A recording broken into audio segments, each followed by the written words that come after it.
Jesus was made up by white folks. Dance like a dance, dance like you had a dance in your pants, and cotton in your hands.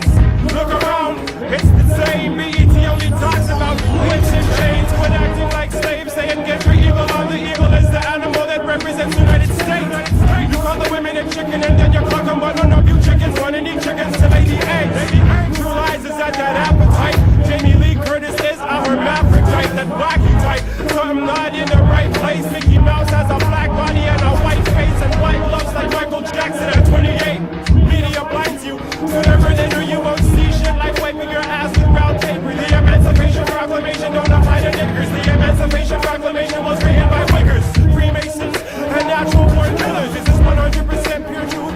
No fillers, no chickens, no beef, no pork for dinner. Because the nigga don't breed, he just sold that weed. Came from Africa and now he's afraid to go back. Go back. Go back. Yes, I'm glad to hear you. And when we came to this land, we was raised in hell. Now we can't get a job, so now we're compelled to sell crack. Sell crack. Sell crack. Sell crack. Because devils make guns and devils make crack, and slipping in the cracks of the ghettos to kill blacks. They're creeping in their back with the metal and steel gas, dropping bombs on some areas, stealing the artifacts. Media targets blacks, misrepresenting brothers without black. Sample, Porsche, Monkey, Chris Tucker. Truth will be uncovered with irregular poems. Jesus never walked on water, he stepped on the stones. It's gotta be told, no matter how silly it seems. The royal family has reptilian genes, and I don't mean the genes to cover up your shins and your knees. The oxy right on you, play a gas, and is what I mean. See what you say? You don't know this nigga is Bruce Lee. Subliminal blasphemy. Willy Wonka, Charlie, R. Kelly, and the chocolate factory. Because the nigga don't breed, he just sold that weed. Came from Africa and now he's afraid to go back. Go back. Yes, Go I'm back. glad. Go back. This is the And when we seventh came part to this land, we was of raised in hell. creation Now we of can't get a mankind. job, so now we're compelled to You sell can. crack. Sell crack. Sell crack. Sell crack. No time for clapping. We're no long lasting. Bring you down like Rome from the Emperor Selassie. I like the marijuana blackie, sticky like tacky. No meat for Travi, just vegetable patties. Black people taking over everything, including hockey. Niggas break sticks like chicks eating hockey. Give me back the artifacts he took from Africa, including all the sacred scriptures that just don't me you hockey. No, funny, story. Your name used to be Fruta Kinte, but now it's Tommy, or Daniel, or Michael, or something really whack. Black girls wanna be white and white girls wanna be black. You need the truth to see this. You up your ideas. Cause the first name ship was called the good ship Jesus. Ain't nothing changed, it's exactly the same. They were beating and dead, the African name. CIA put in the ghettos, but they crack and cocaine. Listen here, I'm a freer with no fear. Make you see a bunch of police shit like a nun with diarrhea. Remove me out, Abu Jamal and Malachi York, or I'ma put on my iron shirt as a hot pork. You meathead southern redneck, are you dead yet? I can test with the pitchfork. That's how we do, yo. Because the nigga don't breed, he just sold that weed. Came from Africa and now he's afraid to go back. Go back. Go back. Go back. And when we came to this land, we was raised in hell. And we can't get a job, so now we're compelled to sell crack. Sell crack. Sell crack. Sell crack. You know how we do. From Alton Towers, Pines to Rosewood, Scarborough. From Kennedy to Kipling. Yes, give thanks. Jah, Rastafari. Now we know that's the seventh part, and we're moving on. And as we could see in front of us, we have the big head scientists. Now everyone is a lot of people are familiar with the Jacob theory, the Jacob story. And we recognize and we realize that every culture, just like every culture has their theory or their myth concerning the Christ character, or the Christ story, I should say. Every culture have this Christ story for their particular people, right? So the Chinese have their version of the Christ story. You know, the Indians have their version of the Christ story. You know, the white people have their version of the Christ story. So we see that every civilization comes after the civilization that came before them. So the civilization that came before them and the civilization that came after that civilization that came before them, you find that for that civilization to actually exist, it had to take its attributes, its concepts, its foundation basis of creating itself from the civilization that came before it. For the civilization that came before gives birth to the civilizations that came after. This is how the mechanism works. That's how it works. The one who came first will give birth to those who came after. And the ones who came after, they will get all their concepts and science and whatever that they use to build their present society. It would have to come from the civilization who came prior, so the civilizations who came before. So we see how it goes. You understand? So just like how all civilizations have their concept of the Christ story, you understand? It's the same way every civilization have their concept for how mankind was created. That's why now within them civilizations now, you find cultures. You understand? So everyone has their culture within these civilizations and their folklore and their mystery system and their, how should I say it again? The mythological stories, or what, you know, whatever message you're trying to convey or trying to spread.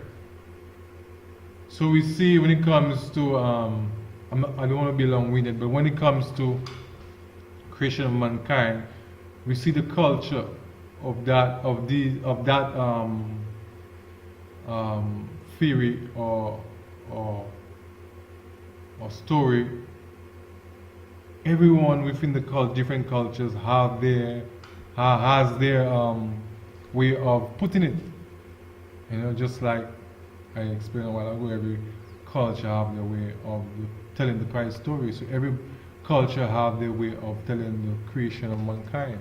So we have this culture, most of it. This now the biggest scientist Yaqub. Now this mythological story goes with the culture, which is Islam and Muslim. So the Muslims now, they use these concepts to tell the creation story of mankind.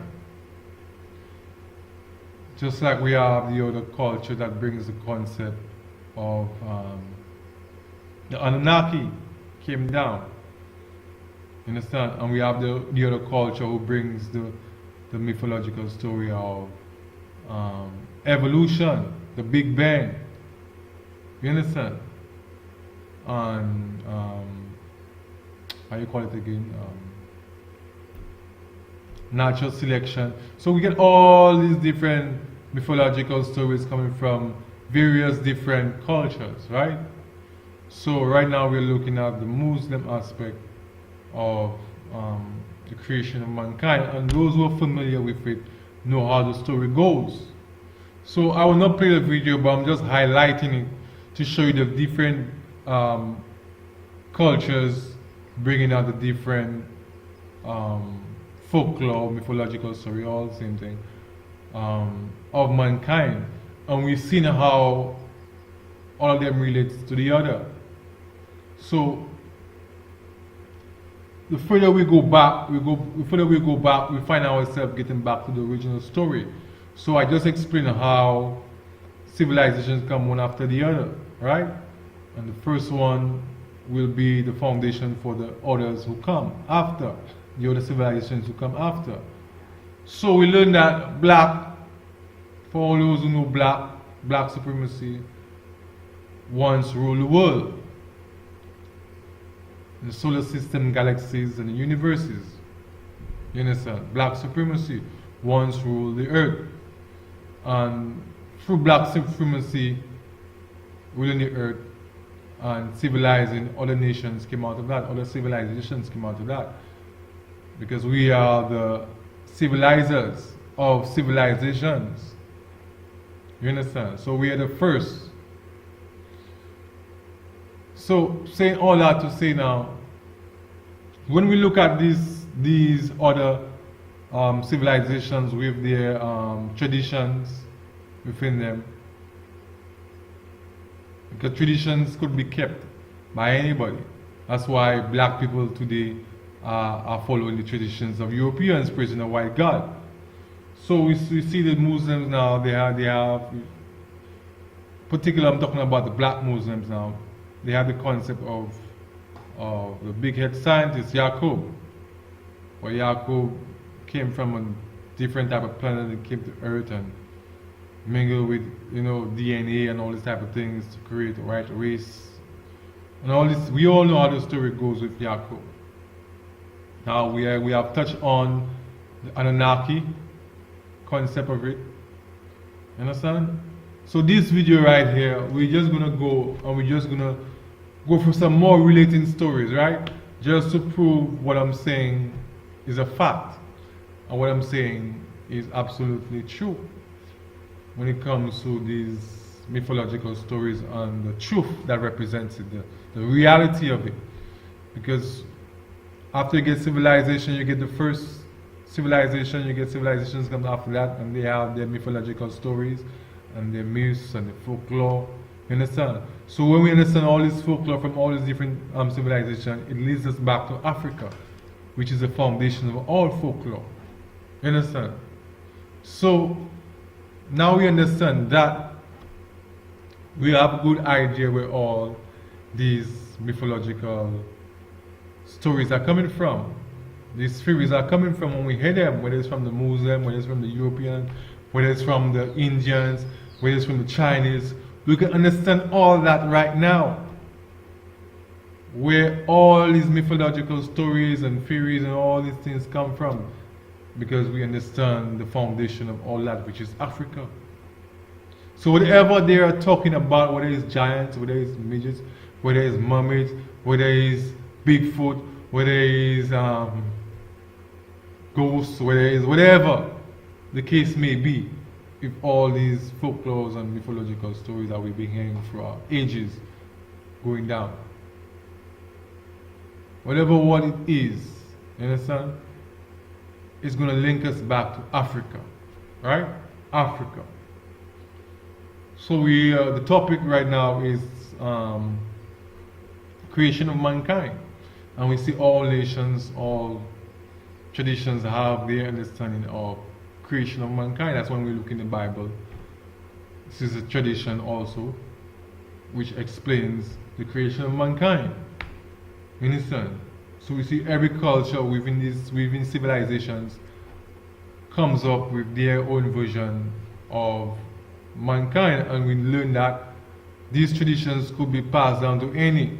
It could be mixed to any race. That's why black people are enslaved and we are praising a white God. This is not of our race or tradition, but we're praising someone else. So we learn that Africans are the foundations of everything. Africa is the foundation of everything. Africa civilized the whole world, right?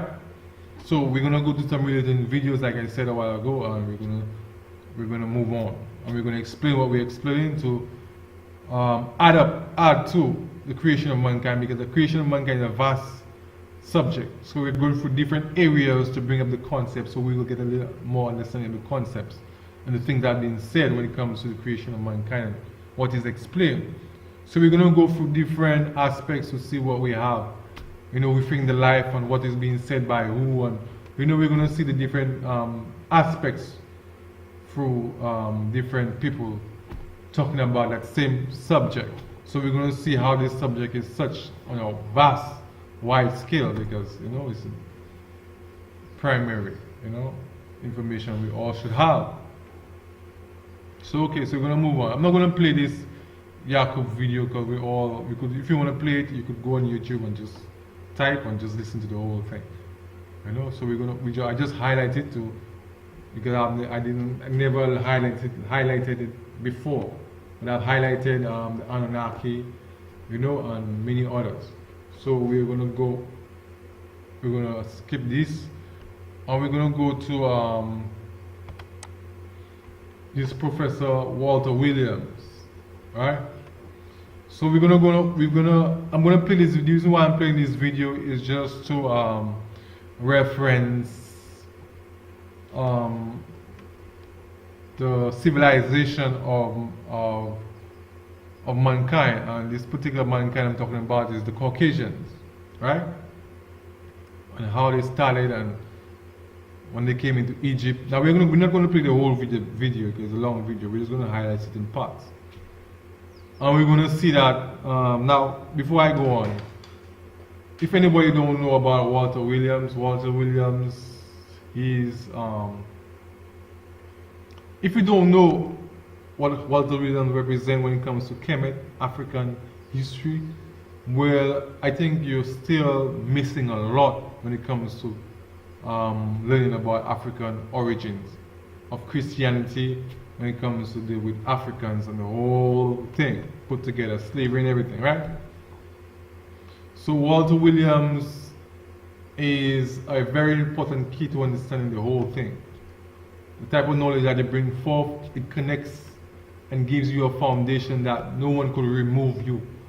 Sometimes you have the understanding of what Walter Williams is saying. No one could fool you or trick you on about who comes first and who started this and this, and you know.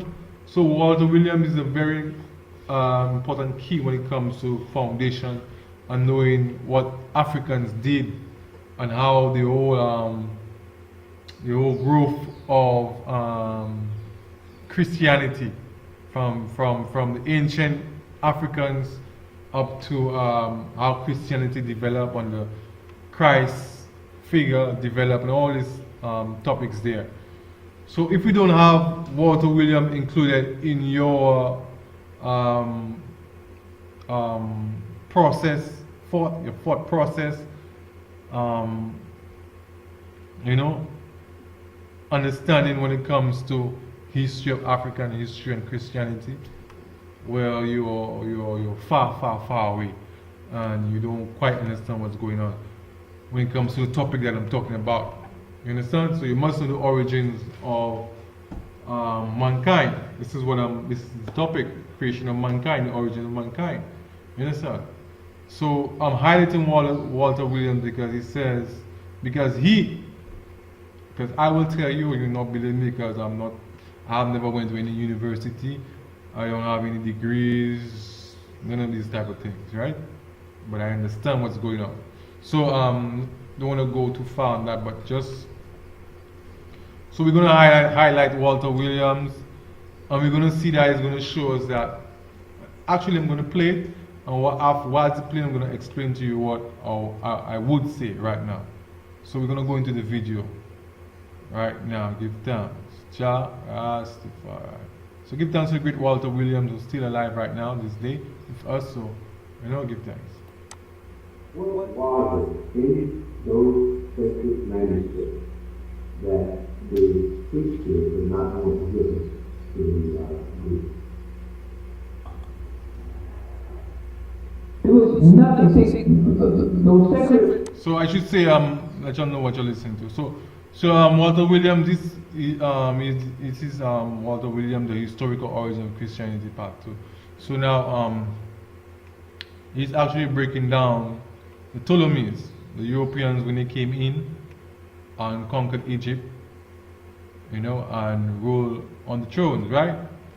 And he speaks about the things that they did, the scrolls that they took, the temples that they closed down when they came into power, right? And he gives the time period and everything. So you want to know the time period, all these things happen, you could just type Walter Williams and watch the whole video. You understand? So that's exactly, so this is what I want to highlight. The Europeans, when they came in, what they had, you know, and he shows that the Europeans had no science, they had no alphabets, no way of speaking and all these things. So let's go. So you not only hear it from me. So when I speak, you know, people hear me speak, they think I'm just making up stuff. But you know, all the professors and those who are highly trained in speaking and in the field of study, you know, they come up with the same conclusion that I'm coming up with. You understand? So let's go. Manuals and manuscripts that the priesthood had stored in their temple, their sacred temple, was confiscated once those temples were closed down and taken and stored in the temple in Memphis, Egypt. Okay? They were written in hieroglyphics. The Greeks coming into Egypt were illiterate. So you see, once the Europeans took over, they closed down all the temples, right? And they confiscated all the scrolls and manuscripts of all the sciences and everything, and they put it in that one temple that they kept open, right? So basically, that's the starting of his argument when the question was asked. They couldn't read it anyway. That's never been an institution that ever came out of Greece during the time of antiquity, because the Greeks had no alphabet. See, George M. James in his Historical Legacy has given our community some misinformation. He said that the Greeks studied with the ancient Egyptians. That's totally historically incorrect. How can and why would the ancient Egyptians, who at that time and still are the highest civilized people on planet Earth, the only people during the time of antiquity that were literate, the rest of the world were illiterate. Okay, so we see that Africans dwelt on the earth before any race was in existence, right? We developed science, right? So basically what he's saying is that before these Europeans came in, they were illiterate. They couldn't read, they could hardly speak. You understand? They were savages, they came from caves, just like Marcus Garvey told us. They came from caves, they had no writing system, no alphabets, anything. You understand? So by knowing that, you can understand when I'm saying now that Africans created mankind. They created the white people, the Tamahu, right? Which later on turned into savages and dwelt in caves, drinking blood and all this type of things. And they developed the art of war because they were savages. That's why they came back to Kemet and took over and wanted to come in our temples. But we never allowed them to come in our temples because we knew that they were savages. You understand? So basically, that's what he's telling you. We would never allow them to come amongst us and learn amongst us because we knew that they were savages. That's why they closed down our temples and confiscated all our manuscripts, you know, and our ancient scrolls for themselves, to learn for themselves. So we're getting a history of the war that is going on. Because right now, in 2019, we are in the continuation of this war. You know? The war is still going on. So he's giving you a history of when these barbarians came into Kemet, Africa, this part of Africa, where all Africans came together to develop and created a great empire who ruled the whole world, and gave science and everything. You understand? And created human beings, right? We reached such a high level of science. We created human beings, and we created different types of plants and different types of animals and all these types of things that we did in this great civilization of Kemet, Africa. You understand? So I'm playing this video now to back me up when I'm saying that Africans came first and we lived for millions of years before any nation was in existence. And this also proved that the Europeans were created because Europeans couldn't speak, they didn't wear clothes, they were savages, they had no writing system, nothing, they lived in caves, drinking blood. So if we have to go further back in their history, what we would find? What would we find? when we go to European history and we go further than the caves, what would we find? If there were savages in caves and drinking blood and couldn't write, when we go further, what would we find? What would they be? You understand? There would be hominids and all this type of stuff coming out from apes and all this type. That's what we would find. And this is what they are connected themselves to up to what they like today when they say they come from apes and hominids and these things. In Africa, because all races who trace themselves back to Africa through the hominids. You understand? So let's go on a little. The reason being that the ancient Egyptians was the highest civilized people on earth. Because they had such a high spirituality that was in tune with omnipotent universal cosmic order. Yes, we were the highest of the people on earth because we were the first people also. We were the first people on earth who developed science and gave civilization to the world and created people, human beings, mankind. You understand? That's number one. And that by them being the world's first and oldest civilized people, everything that was created came by and through that culture and civilization. So you're saying exactly what I just said. If you were the first civilization, anything that come afterwards, they will be getting their way of developing from you. Because without you, there wouldn't be. So everything they get to build a city or build a civilization would be from you. This is why the Europeans built up this world that we live in so quick. But we get to that in a while. Let's continue. Just paper, pen, ink, the alphabet. They had three forms of writing: the hieroglyphics, hieratic, and the phonetic. That's all in my book. Okay. Furniture was invented and used by the ancient Egyptians. Eating utensils, mathematics, science, domesticating herbs, domesticating animals. So you see, so he's giving you a variation of different sciences that the ancient Africans developed, which is all of the sciences. Domesticating animals. This is science of engineering. He's telling you about when you could have a dog in your house, when you could have a cat, because all these animals are splice if other animals to domesticate them. So this is what he's actually telling you. This is all the sciences that Africans developed to civilize the world, civilize human beings that we created, civilize those that live in caves. All these other races dwelt in caves. The Chinese dwelt in caves, the Indians dwelt in caves, all of them dwelt in caves. And had no science, they had no alphabets, nothing like that. You understand? It's Africans who developed these systems of language.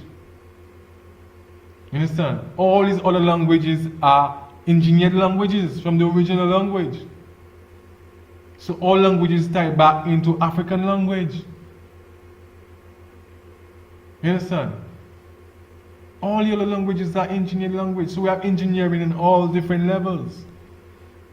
You understand? When it comes to life. You understand? All different levels. You could experience engineering. You could observe engineering. You understand? So this is how different languages was developed, actually, from that one original language.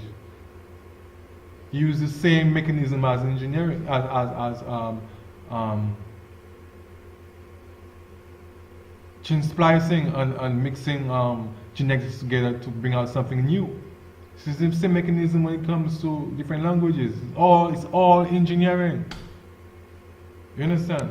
Building and living in brick buildings. The whole concept of what we know today and take granted to be civilization came through that one race of African people in the continent of Africa, in Egypt, by a people that's known to us today as the ancient Egyptians.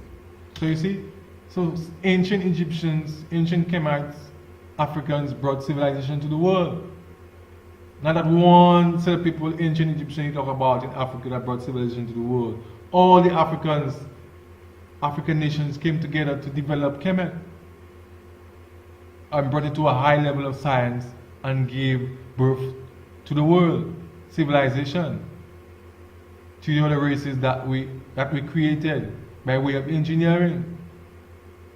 You understand? So this is why I'm highlighting this video, so we could see the little clues and point and evidence that we could just pick out from anywhere. Because when you're the foundation, you could pick out the truths and things from any source to bring back to the main source. Because you're the main source, because you know what went out and you know what coming back in. You understand? So this is why I can watch these videos and just pick out the truth from it and link it to what I'm saying. And it will be accurate and true. You understand? So yeah, so that's what the great Walter, I won't stay too long on this video.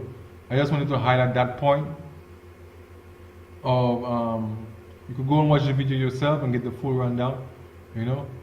So I just wanted to highlight the point on the creation of the Tamahu and the details, you know, and just to give you the little clues. So we learned that the Tamahu couldn't speak. We learned that, you know, they came into Egypt as barbarians. We learned that Africans developed all the sciences that developed the world we live in today, 2019. You understand? It's all African sciences rediscovered, you know, by Europeans. They built the kingdom very quick because all the sciences were stolen. So when everything is placed down for you already, you know, all you have to do is go and do just take it and build. You know, you didn't take thousands of years to actually develop the science. You just come and you stole it. So you now go and build a new world. You build it very quick. And then now you're slaving people. You know, breeding people like cattle to develop your system, your world. You understand? This is what the Tamahu, these creations, mankind has done. That's why they're trying to take over the black, the people who created them. You understand? Because of the way, the manner that they were created. So this is why we are suffering and going through all these type of things. So we're wondering why now we're going through hell on earth, and we are the originals on earth. Because this is our creation running wild on earth. So we gotta get our dominion back now and put order on the earth, black supremacy all four corners of the earth, and control the Tamahu, and show him how to walk and pray and talk and you know, and give thanks for life if you want to remain on the earth. And this goes for all other races. If they want to remain on the earth, they have to learn all the ways of how a nation should be, civilization should be. This is why Marcus Garvey say Africans for the Africans, Europe for the Europeans, Chinese for the Chinese. Everybody has to develop in their own. You understand? You have to develop in your own, governed by black supremacy. Just like the Europeans now, they try to govern every nation under white supremacy. Where do you think they're getting these ideas from? Where do you think they take the ideas of building a city and building towns, you know, in building communities into towns and in villages and cities and countries, you know? Because one stage after the other, you understand? Where do you think they get all these concepts from? And then you have continents and all this, you understand? So we have to understand what's really going on when it comes to history and what is being said. You know, because I could take that simple thing you say and I could just take that and just through the foundation that I have, I could build upon it and see where you're coming from with what you're saying, just that one thing you say. So we gotta listen when the professors are speaking, you know, and we gotta have we have to have the right foundation of knowledge, of basis. So like I said, I'm not gonna go any further, but like I said, if you don't know who Walter William is, and you have not said his take on origins of African and Christianity and all these things, you won't have a good understanding of what's really going on and what I am saying when I speak of the origin of people and where mankind comes from and the process mankind was created by. You won't understand. Because you hear somebody say Europeans used to live in caves and they couldn't speak, and your mind wouldn't pick up from that. You just think that that's just it. But what type of people cannot speak? And what type of people came from caves and drink blood and all these type of things? And wear no clothes, and what type of people is that? Where did they come from? Because they were created with animal DNA. This is what allows them to live in caves like animals and drink blood and kill their own born and just wage war and havoc on the earth. With the animalistic type of mentality. Is the animalistic. It's the animal inside man. Breaking out. What like scientists say, like, sometimes your gene could be locked and it could go on and off. So the animal gene is going on and off, so then these people are creating havoc everywhere. Animal gene is breaking out. Understand? So yeah, so we're gonna move forward. So we're gonna go to Pastor Ray Higgins now. Now Pastor Ray Higgins, for those who are not familiar with Pastor Ray Higgins, he used to be a pastor, he used to be in all his Christianity stuff, but he woke up and he's preaching about African history now, Kemet, and exposing Christianity for the certain that it is. You understand? So let's hear what Pastor Williams has to say about these particular people, these people we call the Caucasian, the Tamaho, these people that were created. Now keep in mind, these people are the youngest race on the earth. I'm just highlighting them because they're the ones running the world actually. They're the ones doing all the killing, most of all the killing, all of the stuff that we are going through. That doesn't mean that the Indian didn't come before them or the Chinese, because all these races came before the Tamaho, the Caucasian. The Caucasian is the youngest race.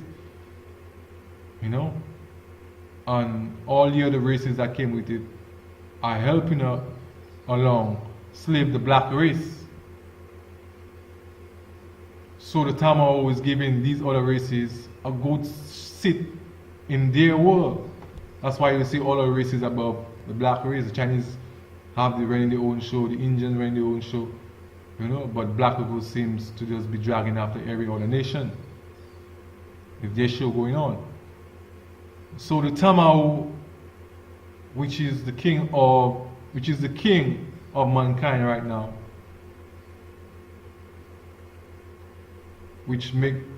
they made the Indians live better, they made the Chinese live better, and every type of thing in this world that they created. And the originators of the earth now, they put at the bottom and is enslaving them and killing them, trying to extinguish them. But since we cannot be extinct, since the black race cannot be extinct because we cannot be killed, we can only be taken out. Black people don't die. Black people don't die, we only could be taken out. That's what I wanted to say. So no matter how much they kill us, they cannot get us extinct. Just like we see they extinct many other races, which come from the paradigm, which come from the under the banner of mankind. So they have extinct many other created races in the past. That's why we don't see them now. Kill off many tribal people, almost got them extinct. Kill off all the Indians, almost got them extinct, So we see the level that the Tamaho is playing on the earth. Alright? So we're going to see what related arguments that Pastor Ray Higgins has concerning what I'm saying. This is why I'm highlighting these videos. So let's go in. So if you don't know about Pastor Ray Higgins, you could go and just type it up and just listen to your own thing. But I won't play the whole video, I'm just going to highlight certain parts. Right? So we're moving on.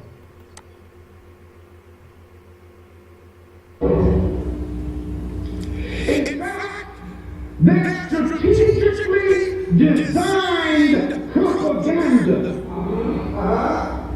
has been so effective. Now check this out. Their strategic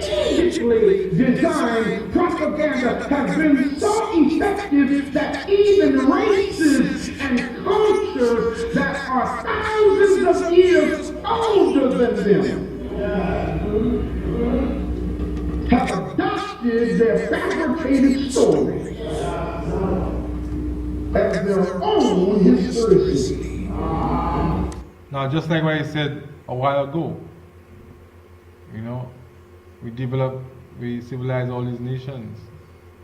Now, all these civilizations have their concept of the creation of mankind.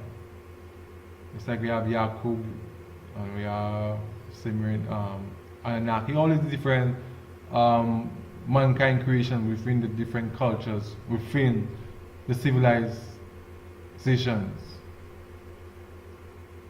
Now, sometimes other people adopt other people's mystery system within their civilization, within their culture, and bring it on to themselves by way of mental slavery, like what black people are going through right now. So exactly what he's saying. We took the European mythological story that they created for themselves, and not we, but they influenced us with this, enslaved us, and black people accept it and took it by their enforcement, you understand, of these type of things. So it could be mixed over, you understand? So exactly what I was saying a while ago. For the last 1100 years, these people have systematically duped, hoodwinked, brainwashed, and deceived the entire world with their lies until entire civilizations and cultures have been built on the premises of the lies that they made up. Yes, you understand? So just like Walter Williams was saying, they came in, they shut down all the temples, and once they have gathered all the evidence, sciences and everything, they began to move forward to create their own world. And just like what he's saying there right now, and they built entire civilization built on these fallacies and these false teachings. How did they do it? The slavery, just like growing cattle. You understand? You bring the first slaves in, you couldn't possibly build your world on these first slaves that you brought in to this plantation island, right? You had to take them out of the original place because you couldn't slave them in their own place. They would always take over, right? So you had to bring them to a jail, a captive island. You understand? So once you had your first slaves, right? In order for you to keep things going, you would have to breed them, put them for breeding programs to create newborn babies now that would represent building your new world empire. Because these slaves have been bred, they are born into slavery, they are born slaves, they have no idea of nothing that's going on. And the slaves that they brought on the plantation, these slaves, any chance they get, they would escape or even kill the slave masters. So the world wouldn't be built on them. But the plan they had is just like breeding cattle. You understand? You bring the cattle to the cage and you bring the cattle to the cage, and to create more for you to make more money and have more cattle, you breed them. So the first cattle you brought in at first, they are passed away. Now you have the remnants. You have the new cattle that came out of the old cattle now, and you continue going through the process. So these new cattle have no idea of the cattle before. You understand? So these new slaves have been born, they have no idea of the slaves before. So everybody's been brought up brainwashed of nothing's going on. So everything is being introduced to us there right now. Christianity, white Jesus, Bible, and all the mysteries that goes with the earth. They put a spin on everything. How rocks will form and everything. Evolution came in and all these type of things came in to develop the system. So they are breeding us on the mass level, Africans on the mass level right now. So to build up their system, and they have to create their system to keep us within their system without knowing what's happened in the past. You understand? And we see how the truth still end up coming out. That's how we could speak about these things today, the truth. You cannot hide the truth. So all the design and everything that came out, we will still end up knowing the truth. And we still doing what we're doing today, although we are enslaved, but we still have the truth. Because they couldn't eradicate everybody. Right? You understand? They couldn't brainwash everybody. They had to have that one slave that slipped away and ran away or kill everybody and move and dwelt and pass on the story of what happened. You understand? So this is how the system was developed and designed, by breeding Africans, because the slaves that they brought over, they couldn't do everything through the process of time. They had to outbreed them. You understand? They had to outbreed them and develop new slaves who had no idea of nothing, that would just do the work with no complaints, even wanting to escape and all these type of things. So we see time had to have passed for all that to develop. You understand? So this is the strategy they use. So let's go on with Ray Higgins. Y'all with me? The epitome name. And again, what is an epitome? An epitome is when you identify yourself after the identity of someone who never really existed. The epitome name that these people have chosen for themselves, which happens to be Jew, which comes from the word Judah. Actually, it was pronounced Judah because there was no J, so it was the Judaites or Judites. And notice the similarity between Judah, Jude, Judas.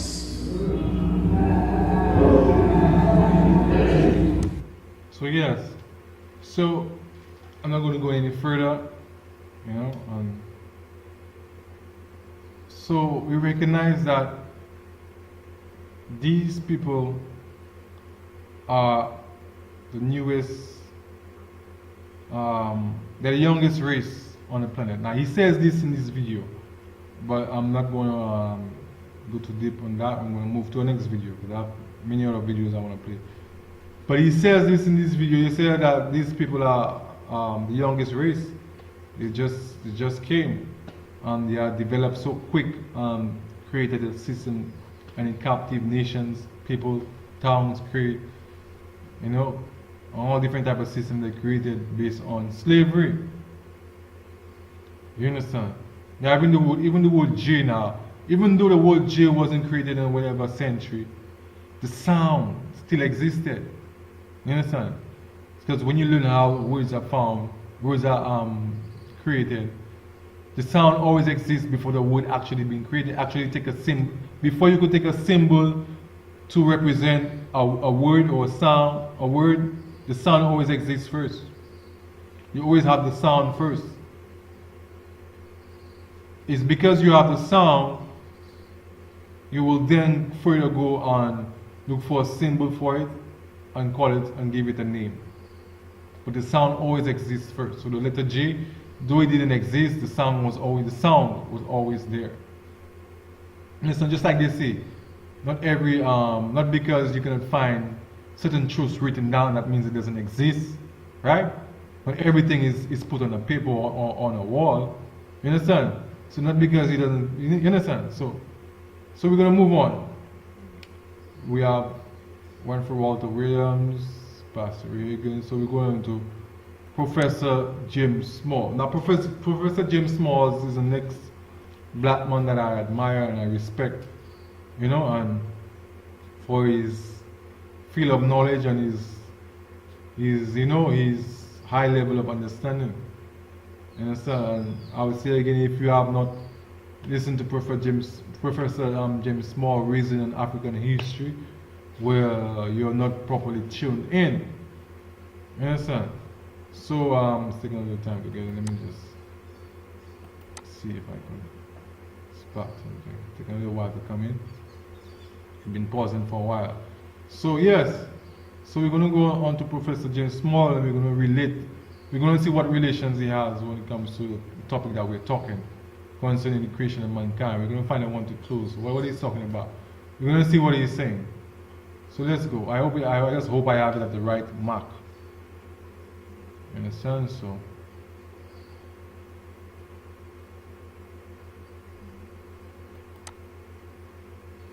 Playing just to see what's going on. So yeah, so Professor James Small, you know, if you don't know about him, you just could YouTube, just type up, you know.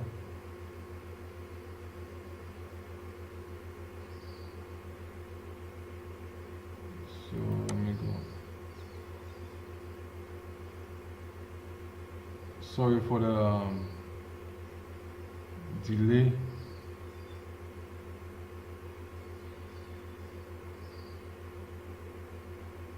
But it's worth it. So yeah, so let me just speak while I'm waiting for this to actually come in. So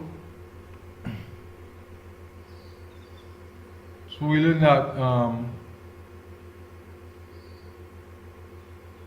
slavery and what we're going through ties in to the whole creation of mankind.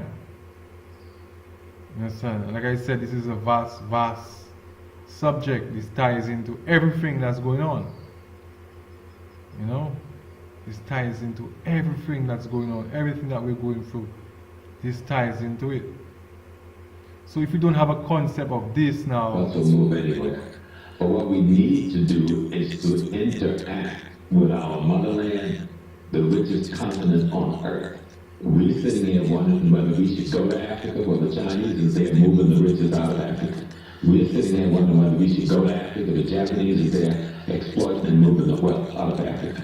We're trying to figure out whether Africa is important. The American corporations are there extracting the gold, the diamond, the cobalt, the manganese, and the wealth out of Africa. No. We need to, Malcolm said we didn't lose our name. What he said, he didn't lose your name. okay. Since I didn't properly mark it out. Minerals can be found in the rest of the cosmology and the rest of the ecology. So I'm going to take it from the top, right? Sorry about the long way. Refer to God as the totality of creation itself. Okay, the totality of creation itself means everything that exists, including you, makes up what is God in the African mind. You're nothing more than an aspect of God having your peculiar experiences as a part of the greater whole. The consciousness of that relationship that makes you spiritually aware. See, what the white man has done is dumb us down, and he's cast God in his image so that we see God only in the context of a white man's possibilities. That's not an African notion of God. You gotta tell it often enough. They didn't know what they know now until somebody told it over and over again.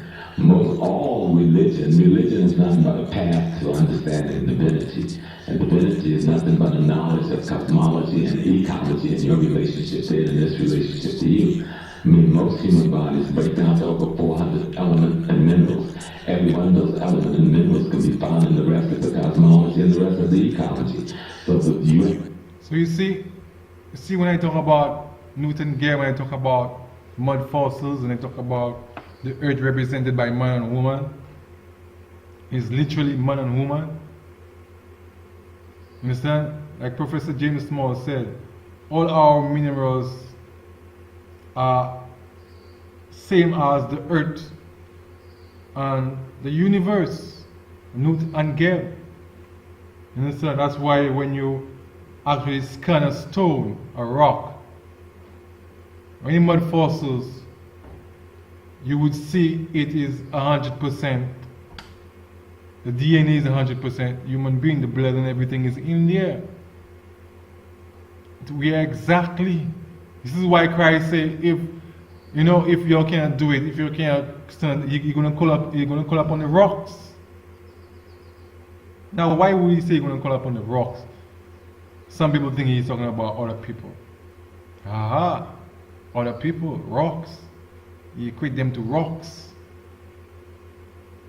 You understand? So if he's talking to his people already and telling them that they cannot make it, and he's going to call upon the rocks, I don't think he's talking about the same people. It's something different in here. You understand? It's something different about the rocks, and you understand? So our DNA is exactly the same as when you look up a rock under a microscope and trying to figure out its physiognomy. We are the same. This is why you could see rocks turn into has the shape of human beings. You could see giant human beings represented by rocks. Its physiognomy is rocks. But no, I mean it is rocks, but its physiognomy it's in the likeness of man and woman. And we could see this all over the world. Right? Newt and Gale. Right? So the essence of man and woman is what creates the universe. Is what life is all about. Man, woman and child. And this is basically what Professor James Small is saying. And I think this is why I highlighted this video. So let's go in. You have diamond in you, you have gold in you, okay? You have manganese in you, you have iron in you, you have tungsten in you. You don't think the iron in you talk to the iron? So we have all the minerals of the earth inside of us. The earth is the same thing as us. You understand? So when you talk about giants in the earth, giant African beings in the earth, in the shapes of mountains and hills and rocks and all these type of things, giant animals, all nature. You understand? I'm not far out. Because keep in mind, Newton Geb is a giant man represented as God, as the earth I mean. On the hieroglyphics describing the creation. Nut is a giant woman.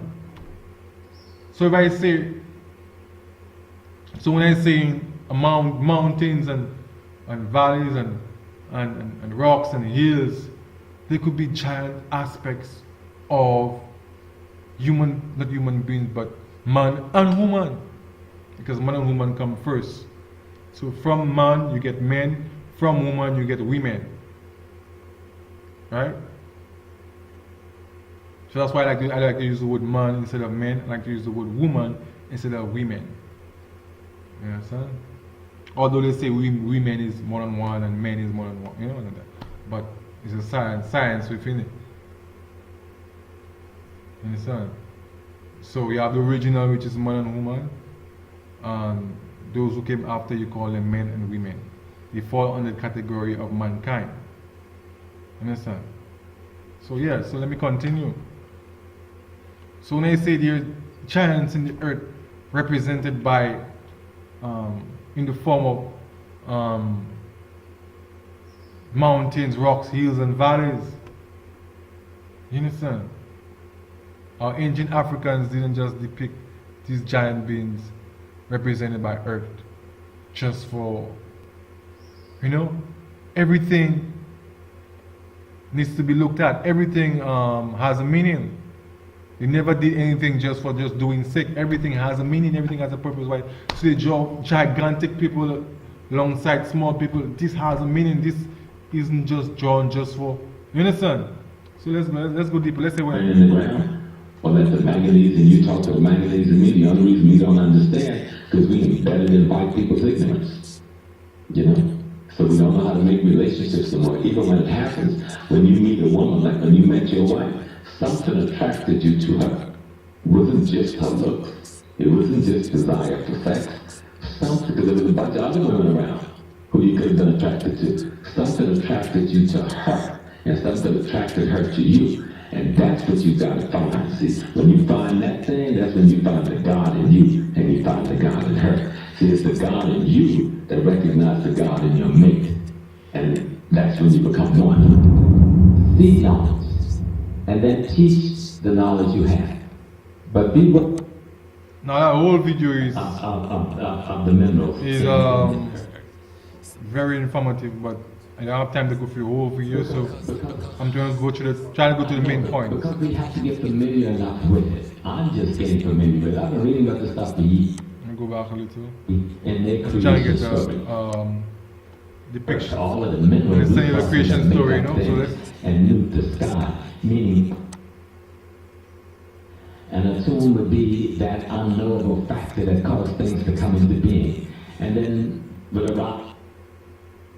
And then it says, having done all these things, having created all that my heart desired, I then expanded in it, which means everything that is also not only of me, but is me. So we are indeed, according to our tradition, God, the divine, having the human experience. Or more clearly put, we are expressions of aspects of the divine essence having the human experience.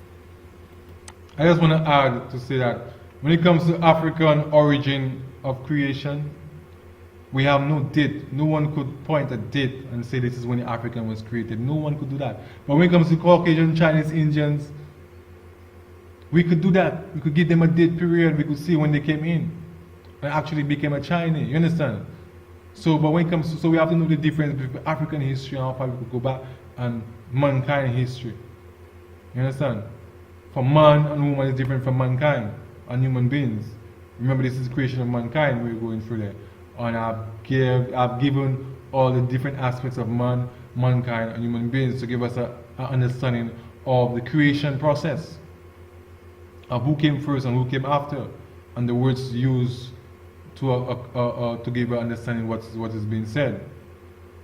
For this, what's being used to fit this particular paradigms, mankind, and human beings. And we learn that human beings are after mankind is being created, and people are being created out of mankind. Now you have, that's what you call human beings. You understand? So let's go on. So we just listened to Professor James Smalls, and he's breaking down the creation of mankind, of the universe, of nature actually, in Egyptian hieroglyphics. And this is what I was talking about. In the beginning there's Nun, the primal waters, which one might even refer to as liquid matter. And then out of it will arise a tomb. And a tomb would be that unknowable factor that caused things to come into being.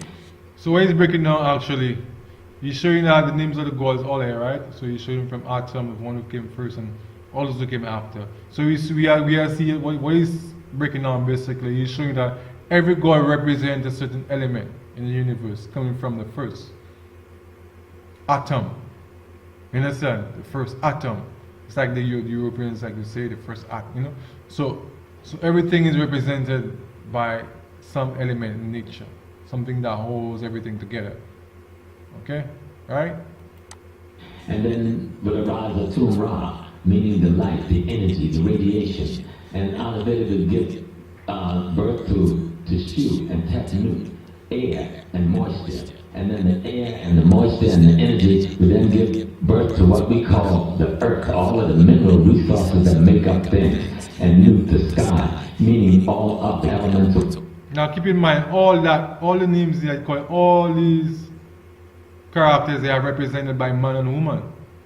Keep that in mind.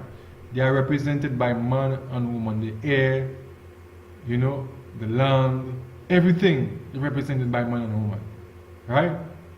And our ancient Africans depicted some of them as giant beings, right?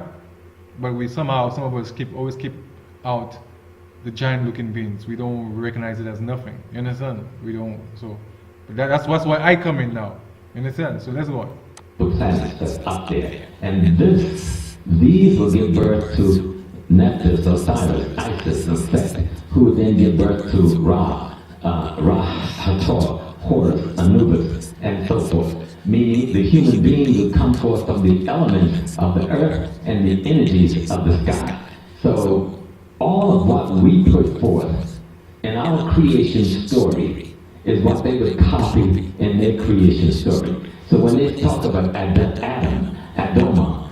So So you see the same thing I've been saying. Everyone takes a piece of the foundation and make up their own thing.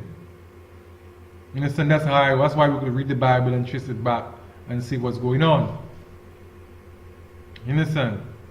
So everything that the European comes out with, we could trace it back to the foundation where it comes from. Because these are robbers and thieves that we're dealing with. They never really created anything. All what they have is from robbery and theft and killing and murder and spreading blood everywhere. You understand? So when you're an investigator and you know the foundation, you can always trace every single thing and where it comes from. You understand? This is why we have to take dominion over this earth, and rule the earth. Black supremacy style. You understand? They're talking about Gaia. They're talking about the earth. And when they're talking about Eve, they're really talking about Newt. The Adam means earth, ground, the minerals. And Eve means life, the energy force that come about as a result of the minerals in this earth. Because I know, but because we have to get familiar enough with it. I'm just getting familiar with it. I've been reading about this stuff for years, but I've been glossing over because Dr. Ben is teaching us. I didn't even know, and I just listened to that. Now I'm watching brothers like Brother Reggie and others who have mastered this body of information. And so I'm trying now to catch up with the youngsters and trying to learn and understand it so I can explain it. Oh yeah, I know I saw some bad dudes. So I'm trying now I always knew it instinctively, but now I'm trying to look at it in detail so I can tell those of you who are listening to me, do the study, do it in detail, and find out what each of these things mean. So they're not people, they're not gods walking around with animal heads. Those are metaphorical representations of ideas, principles, and concepts. Say that again. Osiris, walking around as a mummy, being dead. There's no dead dude walking around with this pointing out. That's a symbol of a concept and a principle that is alive in every human being. Osiris is every human being. Set is every female human being. You understand? The children, their children are the qualities and attributes. Anubis, Haru, and so forth. These are the qualities and attributes of what every human being is capable of expressing. So let's go on. The Pura and Haru, the book of the coming forth by day, and what the whites call the Egyptian book of the dead. This is chapter 17. And I put this in because I wanted to show, I'm in Prince Hall Masons. People always jump with other Masons and stuff, listening to your ideas about white Masonry that you've learned from white folks who hate white Masons. Alright, now you see that on this Peru Eru, the book of coming forth by the Egyptian book right there, right? So we see the different depictions being depicted on this wall right here, and we see certain animals are mixed with other animals. Now those, some may feel or think, or I agree, that most of the depictions with man and animal head, they're not real characters. But it also shows us what type of science that they dealt with, knowing that Africans develop all type of sciences. So when we see on the walls that they are mixing man with animal to explain a certain aspect of nature or whatever, it tells many stories. Not only the depiction of what they're trying to explain, but also it explains the type of science and the type of meditation that the Egyptians kept, where the minds were where the mind at. Because if they could think of mixing animal and man to depict a certain element or whatever, what about in real life? Don't you think that they were mixing animal genetics with human genetics to create hybrid, and this is how they domesticated the dog and the cats and everything. They mix genetics together. You understand? So as highlighting Walter Williams when he showed that we develop all the sciences.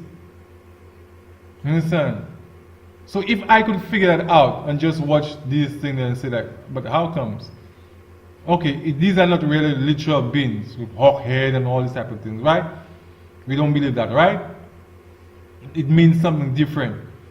But just to create something like that, you cannot tell me these people are not thinking of the literal thing of actually mixing man and animal together on a literal level. You cannot tell me that they didn't think of that by seeing that. There's no way they could not have thought of that by creating that, what we're looking at right here. Different type of animals together, man for bird body, or man with for bird head. You understand? You cannot tell me these people that develop science and engineering and grafting and mixing genes together was not thinking about mixing different genetics, like I'm saying already, to create upright walking apes with man looking features and animal looking features all in one, like we are seeing on the hieroglyphics. You cannot tell me that they wasn't thinking of that. You cannot tell me that's not possible, because it's possible today. We're seeing it happening today when the scientists go to rediscover the sciences and practicing in their secret labs and creating all type of horrific looking creatures. Where do you think they're getting these ideas and concepts from? It's from the foundation of Africa, where all myths and folklore comes from, that's where all the folklore and myths come from. It's from the sciences that will be done back in the old ages, antiquity, where mermaids and all these ancient Bigfoots and all these creatures were created with high intelligence and living under the earth, the lizard men, all these creatures were created in ancient time, who still exist today. Who do you think they are going to see in Antarctica? The name is kind of my tongue is kind of heavy. Antarctica, where we have all the ice. I'm speaking so fast that my tongue is getting heavy. I'm not taking time to pronounce the word properly. But here, all this alien stuff, where do you think all this alien talk is coming from? Extraterrestrials and all type of thing. It's all the mysteries of the earth that they're talking about. They're trying to make it into space aliens and all this type of thing. And we haven't even started to talk about space yet and what it really represents and what the aliens are and this type of thing. But we are just on Earth right now, discovering Earth, because Earth is a whole different space on its own, whole different universe on its own. You understand? So let's just go a little more with Professor James Small, see what he got to say, and we're going to relate what he's saying to what we're already saying, and even add and draw a bigger picture. Okay? All right. So bless. Let's go.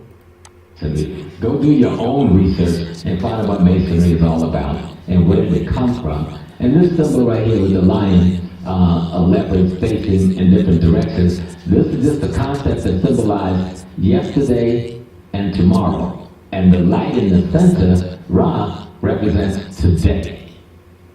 You know, that symbol is at the center of the Freemasonic teachings, which come out of Kemet, not out of England, not out of France, not out of the Knights Templars. The Knights Templars and them steal this body of information from us and bring it back to Europe and repackage it like they've done Christianity, Judaism, and other things. This I put up, the Book of the Coming Forth by Day. It's very important to see this little piece here. There's a lot in this papyrus. It's a fantastic papyrus. It has so much in it, but so as we see all the different gods with different animal heads, right? So even though, I'm saying it again, so even though I don't believe these characters are literal beings, right? We don't believe, I should say, these beings are actual beings. But just to see that just to see that on the wall shows us where the meditation's at. When it comes to science, mixing different things together. Understand? So this is proof that engineering was developed in Africa. And we created the thing they call the Bigfoot and the hominids. Remember, hominids are upright walking monkeys. Remember that? Lucy was a hominid. Right? And what's that hominid in Russia? They found a lot of hominid in Russia who gave birth to actual human beings. And Dana, I think. So you could research Dana. Just type Dana, the hominid in Russia, and it will come up. And you can read all about it. Just research.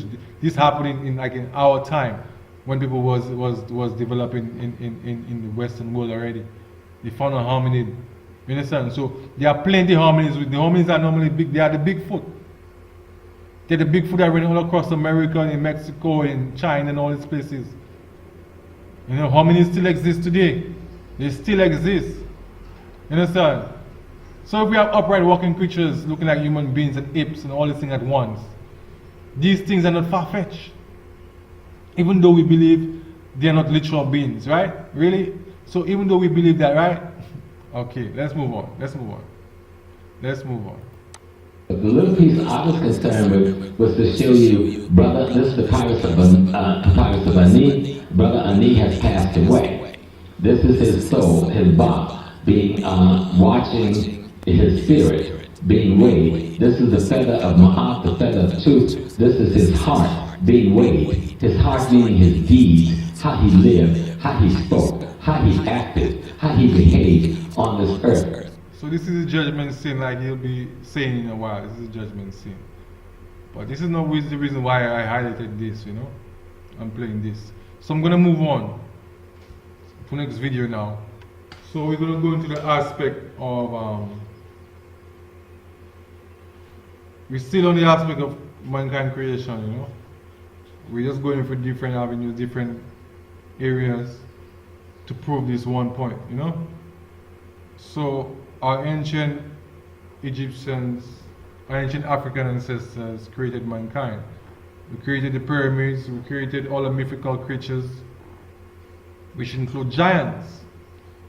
And this is why we depicted giants on the hieroglyphic also, working alongside the normal size African. You understand? And we have remnants of giant evidence all over the earth. But it's not main media view. It's not the main view when it comes to the media displaying this type of news. You understand? You gotta research real hard to find these things, or just you come upon it by mistake. But it's not in the main media. You understand? But we have evidence of these giants everywhere. You understand? Whether it's bones, whether it's the equipment that the giants use, whether it's the hieroglyphics on the walls. You understand? So in all aspects we have evidence of giants. And these giants were genetically engineered. You understand? And we have discussed this before in my videos before. This is the 7th part of creation of mankind. So you know exactly what I'm talking about if you tune in the other videos. You understand? So we go into giants right now, and we just go into some evidence of giant remnants. Right? Things left back by giants, right? So we're going to all aspects. We're going into the bones, we're going into things, that they used. Hello, my name is Alex stuff like that. Marcus, Now, this and I'm an is, independent filmmaker producing Laos, a television Laos. series for... Now this place right here, it said that this particular area we're going to go into and discover right now has a lot of ancient giant granite and sandstone jars. And Europeans are telling us these jars were used for death, or to put dead bodies and all type of crazy stuff that they could. Just like they tell us that all these megalith stones, structures, Devil's Tower and many others, they give us the explanation of lava, of volcanic rock. They were created by volcanoes. And most of the times there's no volcanoes in these areas. But yet still they are calling it volcanic rock. And we even hear people, you know, many people are using the same answers for whatever reasons, whatever they're explaining, right?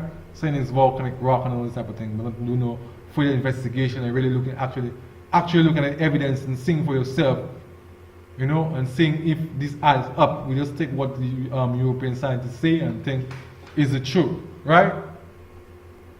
So we're going to look at this place, Laos, where hundreds and hundreds of bombs were dropped on this place to hide the evidence of giants and the jars that was on these islands. And bombs were dropped on this island for days upon days. You understand? And we're gonna go through the video. Bomb and munition parts are being used as home decorations, or even as materials to construct homes with. Let me tell you. So these are the leftover bombs and stuff that people go around collect and use them for whatever reason they use them for. Now these bombs were also placed in these areas to prevent people from actually going to the areas to do research and stuff like this, right? Because we're going to see that this was done purposely. This is going to be a fascinating journey, and I invite you to trek with me through the plain of jars here in the country of Laos.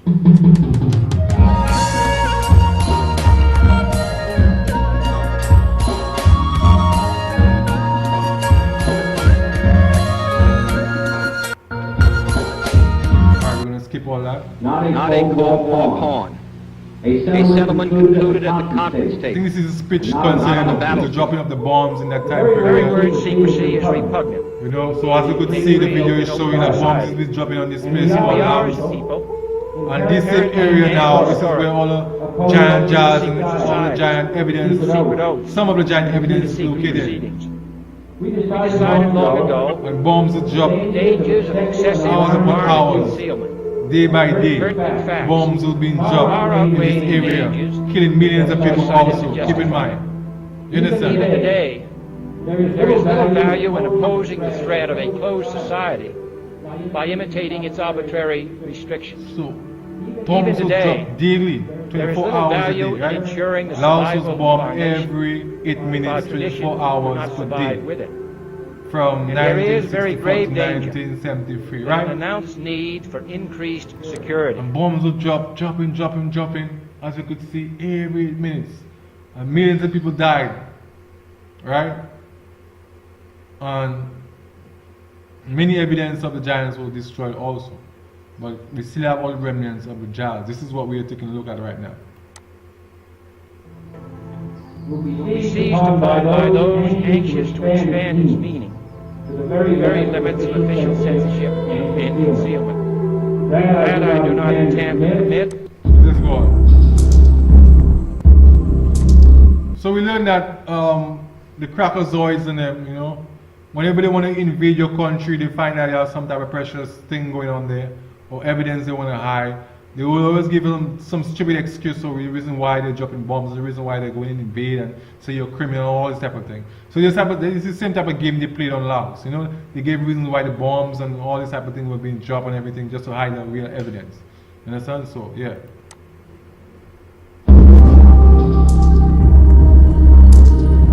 So you have remnants of all the bombs on the island, right? On the island, but this particular area.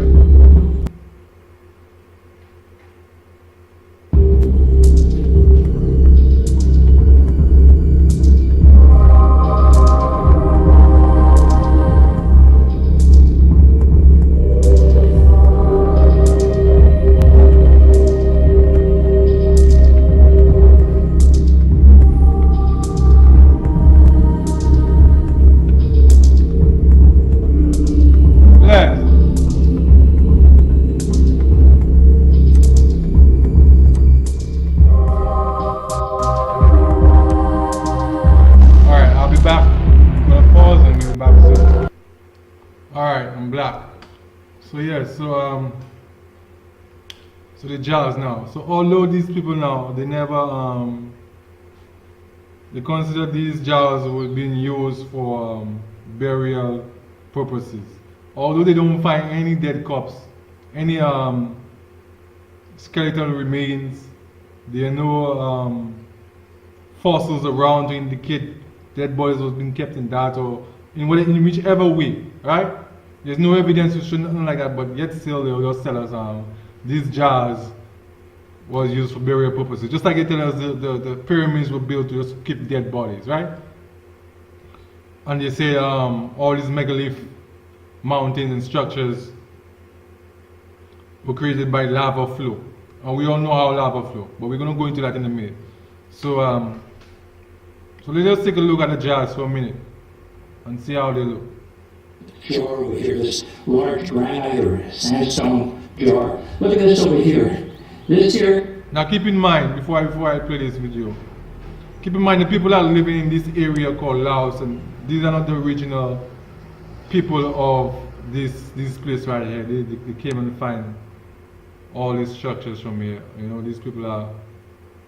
So I'm saying that to say this science of building these jars came from Kemet, Africa. As you see, is granite being used. We're the ones who developed science in old times, in ancient times, and went all over the world and civilized. So that's why we could trace everything back to Kemet. You understand? So my theory on this is that, or my understanding on this is that this was created by African giants. The same type of people who build the pyramids and all the structures around the world. You understand? Because the scientists them today, they have no idea how these things were built, you know. You know, or who built them, you know. If we have to depend on them to give us the answer, we won't find it. Remember they drop bombs every 9 minutes or how much minutes per day, every day, trying to destroy all the evidence, killing millions of people in the process. You understand? The serious thing that was going on there. You understand? So if you want to research more about that, we all have internet and Google and that type of stuff. So I won't go into everything. So you could just take the little clues and things that I'm saying and do your own research and see what's going on even deeper. So let's continue. Here has a ridge line, almost like a lid could fit on top of it. Right over here, you can see this ridge. Not all of these jars have this configuration. For example, this one over here, take a look at this one over here. What it has is kind of an concave area over here. Right over here, there's a ridge line here, forming the top of the jar, and then going inward over here. Whereas this jar right over here is completely flat over here on the top. Look at this, it has a flat surface. These, I believe, are sandstone. Take a look at this right over here. You can see the configuration right over here. These are sandstone jars in this area. Look at this, here's a jar that has been broken open. And then right over here, here's another jar that has been split open. And I tell you, walking around this area, I did find many bomb craters. And the recent history indicates that a lot of these jars were damaged during this bombing phase of the war. Well, before us we have one of the largest jars in this area. This one here directly in front of us weighs approximately 3 tons. And it's really a fantastic piece of artwork. But we're very fortunate because right over here, there's a large bomb crater. And fortunately, this large jar survived. But you can tell right here near the epicenter of the crater is right over here, some damage. That's the crater of the bomb, right? The bombs that was dropping, that's one of the craters. So as you could see, bombs would drop right onto all the jars, trying to destroy them. Some would destroy, broken up through the blast, the drop of the blast, the impact of the blast, I should say. You know, so yeah, basically that's what was going on. You know, a lot of evidence has been destroyed. You know, so let's go a little further. Let's just click on this video right here.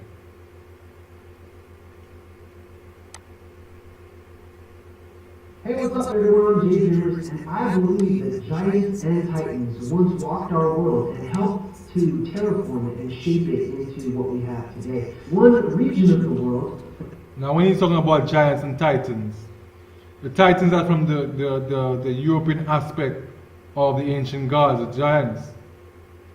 You know, that's from the European concept. So the Titans is the black African. You understand? That's what he's talking about. But he don't know that. He think he just seeing it from his European point of view. Alright? All nations have the aspect of the reality. You know, myths are used to carry truth. You know, so all nations have the myths based on the truth. So that's why he's calling them the Titans, you know. So don't be fooled by that. That also has a deep level of history, legends, lore, and creation stories about giants and titans. We're going to be focusing on Laos today. It's between Thailand, Cambodia, and Vietnam. Now, over in Laos, they have an area, and we're going to be looking at the plain of jars and the evidence given for giants once walking our realm.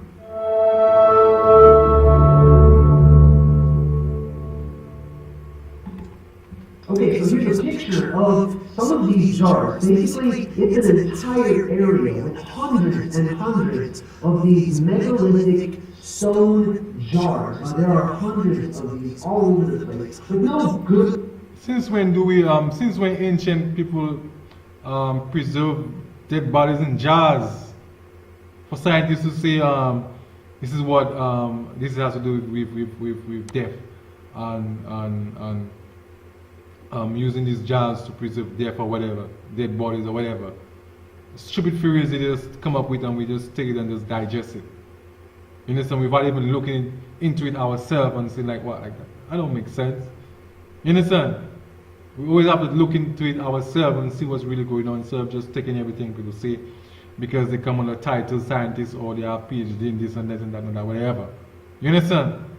So we have to really look at things ourselves, even though we're not there on the ground ourselves, but just look at all the evidence that have been presented to us and come up with our own conclusion. But first, you must have a foundation first, even to understand what is being said to you and what these topics are all about. You understand? So I don't blame anyone if they don't know.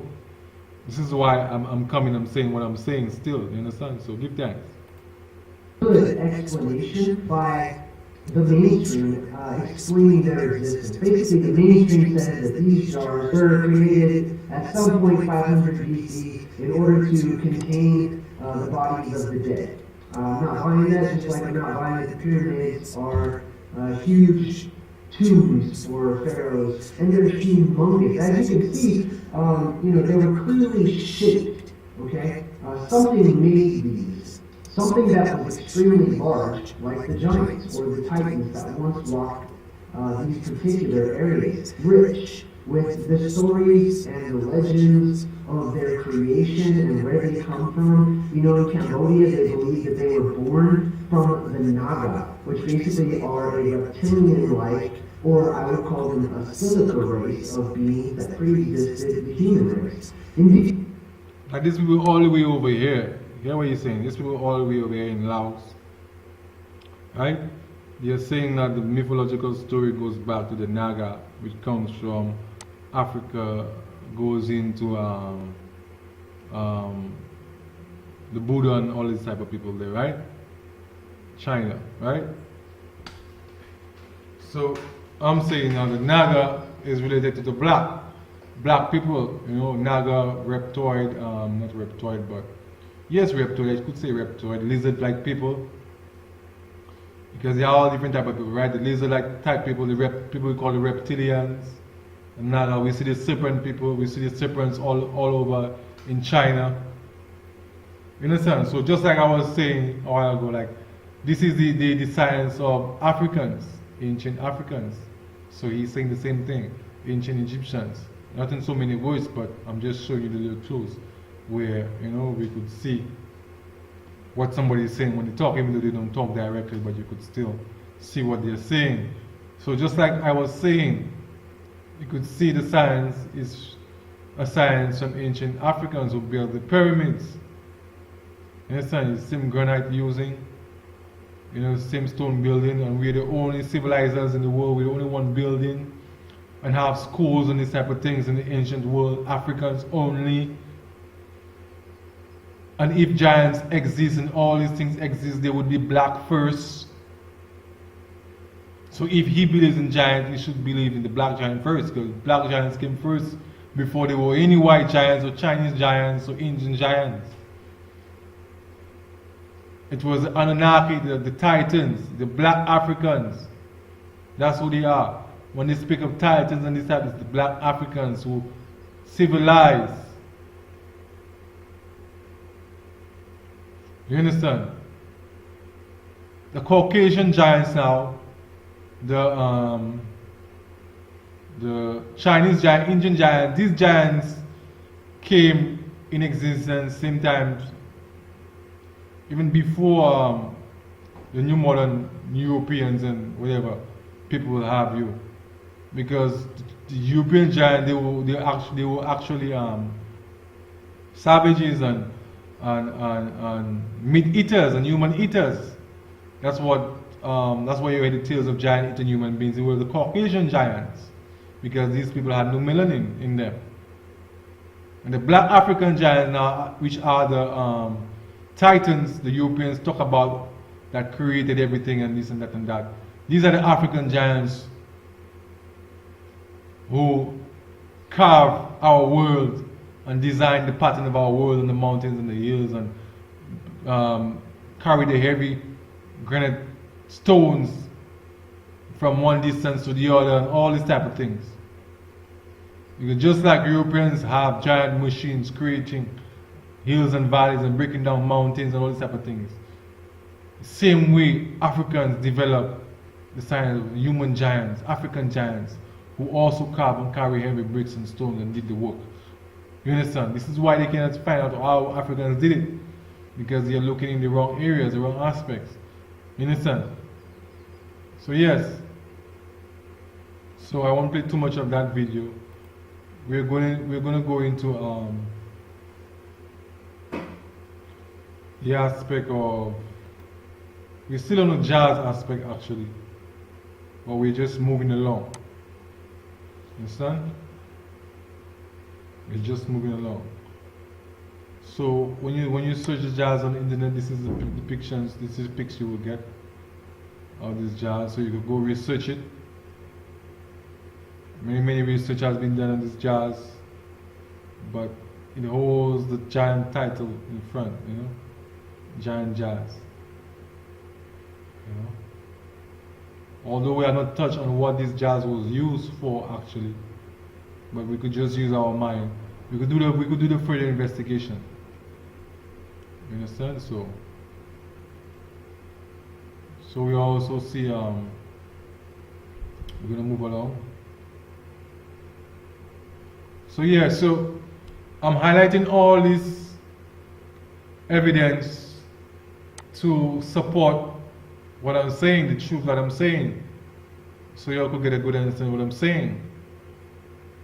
So just like how there was giant man and woman alongside normal man and woman, we had giant animals, right? We also had giant trees also, which we have no idea how big they were. We also had giant trees in the earth, which is now mountains and rocks. But we don't observe, we don't really know it's giant trees, because scientists tell you that it's lava flow. Lava created these giant rocks that look like mountains. And when you look at these mountains now, and you're someone looking at this mountain with an open mind, who has the notion that scientists do lie and make up story when they don't really want to give the truth and what's really going on, because it will change the whole paradigm of the basis, the foundation of the history that has been taught to us. You understand? But when you look at the evidence now and you investigate, you seem like, nah man, this cannot be lava flow. That's not lava flow. Lava, and keep in mind, when they tell you this is lava, this is a volcanic rock, I should say. Keep in mind, there's no volcano around. So this had to have been there in the beginning of the earth. When, in evolution, if you follow evolution theory, because evolution theory carries the theory of of volcanoes creating mountains and these type of things. The Big Bang was nothing but volcanoes blasting off after the Big Bang, lava flowing on earth and creating hills and mountains. This is the theory, this is the understanding they give us concerning the creation of the world.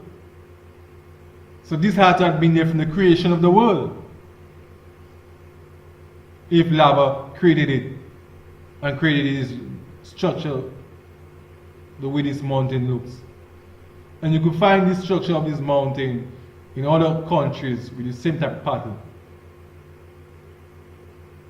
You understand? So let's play this video. Let's just hear what this guy is saying concerning this Devil's Peak. They call it the Devil's Peak.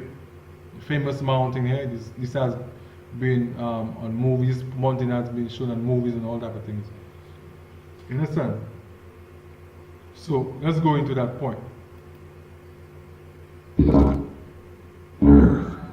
Many have pointed to peculiar structures such as Devil's Tower, the Arizona mesas, and similar structures all over the world that look like giant broken tree trunks. Now, these structures really do look like giant petrified tree trunks. They flare out at the bottom, as you would see in the root system on a tree. The structure itself looks like a tree trunk. Now, Devil's Tower now, not your mainstream media, just normal people going and looking and doing the research themselves are coming to find out now Devil's Tower is not really made out of volcanic eruption, but actually this is a petrified something turned into stone. And when they investigate and look at the patterns, they see the patterns are relating to patterns of trees, the same patterns trees would have. This is the same patterns you will find on these megalith rocks that we just see protruding out of the earth as nature. You understand? So this is why we're looking at this video here. So this video here is saying that this is actually a giant tree. Remember I mentioned giant trees? Ancient Africans did create giant trees also. Remember the banyan tree? The tree where civilizations dwelt under? And this banyan tree they call a giant tree in China or wherever it's located at. Not too sure. Doesn't even come close to Devil's Peak in size. You understand? I don't think anyone has a concept of the giants that I'm talking about. How tall these giants were. The Bible described them as tall as trees. And we learned that they had some giants even taller than trees. Because they had different levels of giants, different heights of giants. All different height category. You understand? So let's continue the video. And of course, this idea that these structures are giant tree trunks seems incredible to me. It seems incredible to the geologists too. They don't believe these are giant tree trunks. So initially, I set out to collect data to do a debunking video that these giant structures that look like trees are actually trees. This seems really very incredible to me. But when I went to look to see how these were formed, the structure Devil's Tower in particular, they don't know. They have several theories, but they actually don't know how this structure came to be. And it looks so much like a tree trunk that you have to at least pause for a minute and say, is that even possible? So yes, they don't know. So people who study these scientists and come in and think they have primary information, they don't know what they're talking about. You know, the scientists themselves, they don't know. They don't really know. They just make it up any theory because they're the leading ones in the world. So they have to give you a answer. So they just make up any answer. But if you go yourself, you will see that's not what's taking place. Lava don't flow up, lava flow down. After the lava come up through the mountain, the crater, it flows down the mountain. You know, we don't see lava flow turning into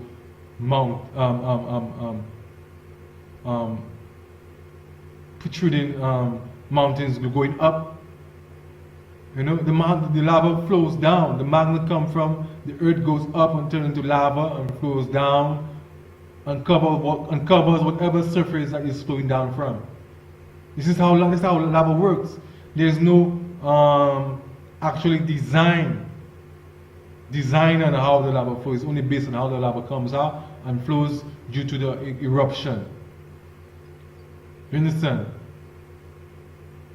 So to say the lava forms Devil's Peak and many other let me see have a look. Okay. Let's go into how lava looks, how lava flows, right? Okay, we're gonna go into let's go into this first video there, right?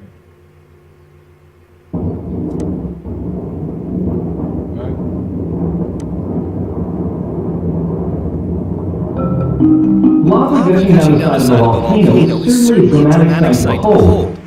Okay. See how it splashes up? But I'm not going to go into this video anymore. But I'm going to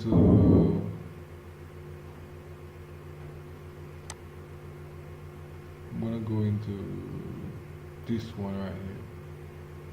See what it drops.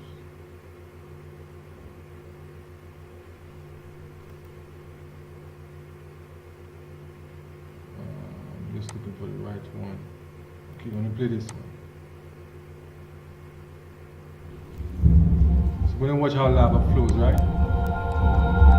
We're going to see how lava can form. These things that scientists think lava form.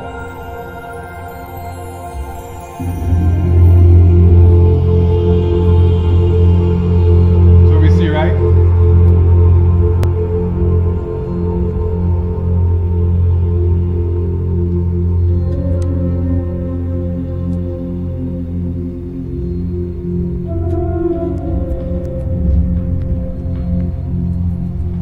So we see how the lava flowing, right? Whatever it's flowing on, right? How could lava just heap up into a mountain and point straight up in the air?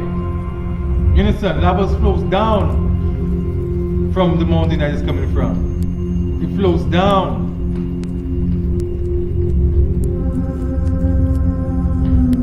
And my understanding of lava is chemicals within the soil creates this from the earth.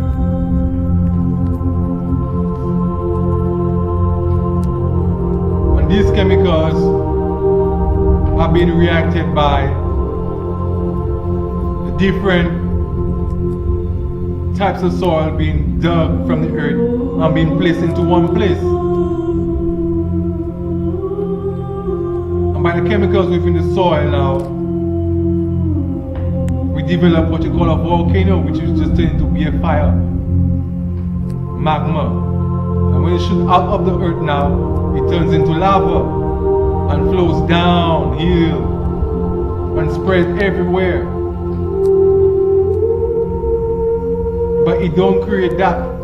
Lava don't create this.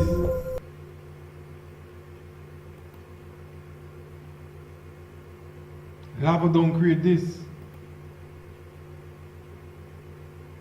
We know in the past there were giant animals so large that many engineers don't even believe they could have stood in Earth's gravity, because Galileo's cube square law states that as the perimeter of an object grows incrementally, its volume grows exponentially.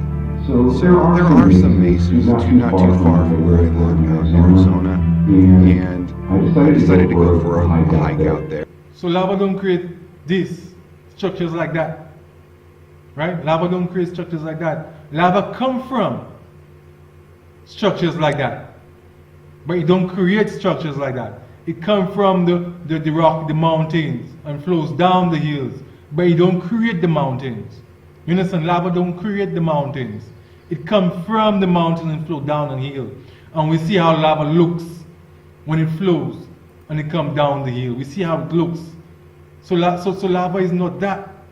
You know, it's not that. There and just look around the foothills, and I did find some interesting rocks that do appear to look like tree bark, and some rocks that even have rings in them that look like rings from trees.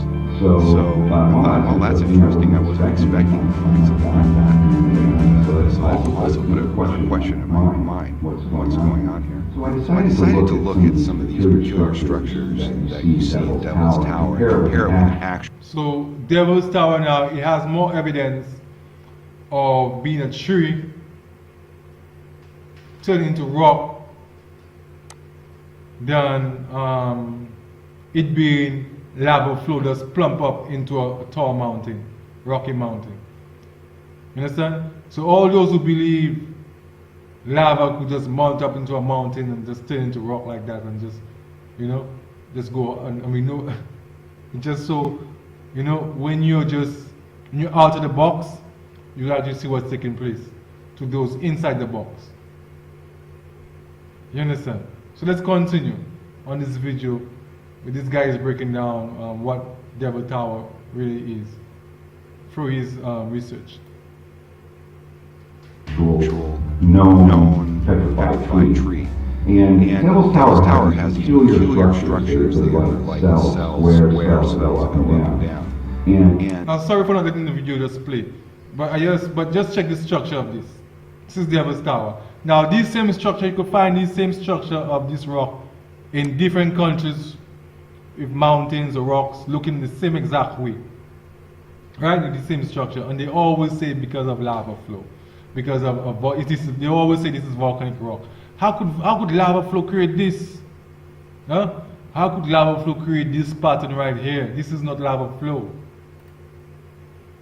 This is lava flow. This is how lava flows and cools out on the earth. It flows on whatever surface that it finds. It don't pile up into one place and just create this. Just create this structure there, which is Devil's Tower. It don't just do that just like that. How could lava just figure it out for yourself? Don't you see what I'm saying? You understand? So that could never be lava flow. That could never be like volcanic rock. For it to be volcanic rock, lava had to have created it, flow out of the mountain and pile up into one. You understand? So let's go. Let's continue the video. to my surprise, petrified trees also display these exact kind of squarish structures that go up and down in the fossil in the petrified tree. Now, for these giant structures that look like tree trunks to have actually been trunks, they would have had to be buried at some time and been petrified. And I've heard objections that the mineral composition of these structures, such as Tower, is not exactly the same as what we find in petrified trees. And while I find that reputation to be reasonable, I don't find it entirely convincing, because obviously any kind of fossil, petrified or other fossils, are going to take on the mineral content, whatever was in the area at the time they were fossilized. Now, I'm certainly not convinced these are tree trunks. I actually doubt they are tree trunks. The geologists doubt they are tree trunks. But there was one more thing. Yes, me too. I doubt that this is a tree trunk. I don't think this is a tree trunk. Do you? I don't think this is a tree trunk. Let's go on. Thing that really caught my attention. And this is another structure called Devil's Post Pile in California. And geologists believe it was formed by the same process as Devil's Tower in Wyoming. And when I looked at this structure, Devil's Post Pile, what I see is what looks like broken, bent tree stumps. When a tree breaks, it flares out, you get the little splinters kind of break out. Well, Devil's Post Pile. How could they explain lava doing this? There's no way to explain lava doing this. So you just say you see this stuff. You understand? You're just making up anything, you know? Because this has to do with evolution theory when they tell you lava created this. So anyone who agrees with that, you agree with evolution. Because you're saying the Big Bang created this. So this has to be there from creation, right? Because where is the volcano to create it? Where is the lava flow to create it? Huh? Most places that have these type of rock structures looking like this. There's no volcano around. You understand? So it had to be at the creation of when everything created, according to them, the Big Bang, and everywhere was just blasting off with volcanoes, and it just created this, right? And we see when a volcano blasts off and it creates what type of pattern it leaves behind. There's no way you could create something like this. There's no way you could create something like this. You understand? Very much looks like that same type of thing. You can see the bend in the rock, like it was bent like a tree. It was soft at one time, and bent, and then broke and flared out. And so that caught my eye as well. So therefore, I am I'm still not convinced that these are tree trunks. And I'd rather doubt it when geologists doubt the tree trunks. But I'm not 100% convinced these are not ancient tree trunks. What do we really know about Earth's ancient past? We do know one thing. Animals used to be massive in the past. And so the idea that trees were massive in the past at some point in time does not seem all that incredible to me. And of course, if something looks like a duck, walks like a duck, quacks like a duck, it might just be a duck. These things do look like tree trunks. And not only do they look like tree trunks, but they display similar structures and characteristics of actual non-fossilized trees.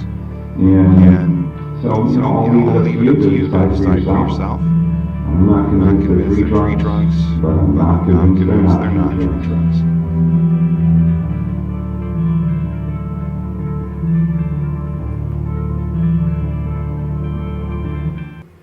So even though we are not convinced they are tree trunks, right? We are sure and positively know that this is not lava flow. This is not lava turned into rock. This is not lava turned into rock. Okay? Alright, so we're gonna move on. So this is 7th-part creation of mankind. And we are on the topic of giants, and we are looking at giant remnants of trees and rocks and man and woman on all aspects, right? So all the giants and giant things that we're looking at, it has to do with genetics, right? It has to do with engineering, genetics. So I'm showing you the aspects of human and animal engineering. I'm going to show you on a mass level. So I'm giving you all the evidence of trees being engineered to be giants, human beings being engineered to be giants, animals being engineered to be giants. All this has to do with engineering, where it comes down to the creation of mankind. Because mankind was created in the same process, by way of engineering. So all these things are being done by way of engineering. So I'm relating all these stories to engineering to relate to the creation of mankind, which has to do with everything. Because everything has to do with this, the creation of mankind. So all this comes out, the creation of mankind. That's what we get. So by creating mankind, we created animals, we created plants, we created food, giant foods, we created giant, trees, and this is the remnants we're looking at. As you could see this picture, right? This is not from lava flow. This is lava flow. This is what lava flow looks like. Alright? This is lava flow on the earth. Alright? That's not lava flow. Now if you check, this is the same pattern as Devil's Tower. And many other places on the earth has this pattern when it comes to rocks. And scientists all say this is lava flow. This is volcanic rock, they say. The only way this could be volcanic rock if lava flows, right? If lava flows, and this is not lava flow. Okay. All right. So do your extra research and find out what this is. I'm not gonna go in depth on this one topic, but I'm just giving you the idea. You understand? So we're moving on because we have enough things to touch upon, so we won't go into one aspect in depth. We're just touching it and give you the understanding, the sense, the spirit of what's going on, and you continue for yourself. You understand? So we learned that our ancient African ancestors had giants amongst them, which were also our ancestors. And we learned that they carved the earth and formulated the earth, and they were the earth's first miners, and not only miners, but when it comes to the aspect of quarry race, quarry where people dig up dirt and stones and use the elements of the earth to do other stuff. So you say the ancient time, the ancient African giants carved the earth, all over the earth. They worked and carved the earth and created mountains and valleys and rivers and streams and all this type of things. And there are evidence all over. This is how we get volcanoes, actually, according to my understanding. By quarry race, carving out different regions and piling them up in one area. And when the chemicals of the earth mix together, create this magma, fire that evaporates, that actually, transform into fire that's just blasting off out of the earth. You understand? So I'm not going to go deep in the aspect. I'm only going to tell you about it. So you gotta go and do your research, more research on it. So this is why we're saying places like this also.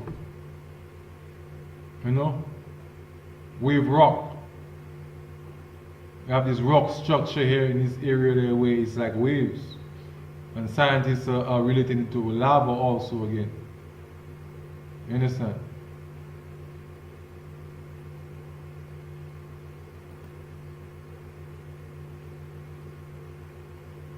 They're using the same thing for every explanation. You understand? So we're looking at this famous wave rock in, can't remember what it is, but I just want to highlight the picture. Now all this is from quarry race, where soil and stuff was dug up and created this pattern looking like thing here, right? All this area. So my next video we're going to highlight areas around the world that is actually quarry race of ancient time, where soil and minerals and things were dug from. And when we look at it today, scientists will tell you this is natural formations in the earth. They will tell you natural formation in the earth of wind, water, and whatever they are saying, created these patterns in nature. But if we have to investigate, we will see that's events and things that took place in nature, created by whoever that was doing it. You understand?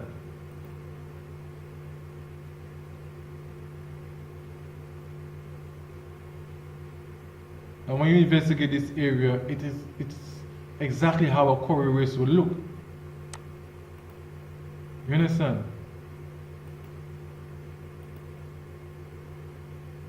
We see all these structures here. It's the structures of things that we have no idea what are these things. This is not volcanic rock where, this is not lava flow. This is not lava flow. You understand?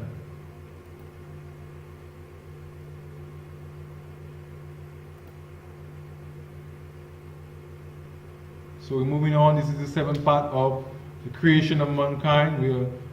We're examining the difference between man, what is a man and a woman, and what is mankind, and human beings.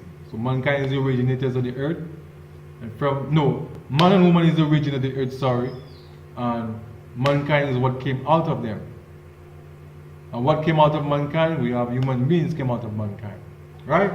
So man first, then mankind after, then we have human beings. So what we're looking at here right now, this is the megalith pots, clay pots, bathtubs, whatever you want to call them. You know, ancient megaliths. So these also relates to giants also. So we have remnants of giant artifacts, giant artifacts all over the world. Like we were taking a look at the giant jars, now giant bowls. And this is made out of granite, I think, but it's well polished. Or it could be limestone. You understand? So all this is evidence, references to the giants. With all the megaliths that we are seeing in the world, it relates to giants, the titans, which is the black Africans. You understand? So don't let Europeans come and put a spin on it and tell you something different. You understand? Tell us about so anyone who believes that this is made out of lava flow does not know what they're talking about. They're just repeating what they hear the scientists say. And since we are not on the ground ourselves, we'll just take it and run away with it.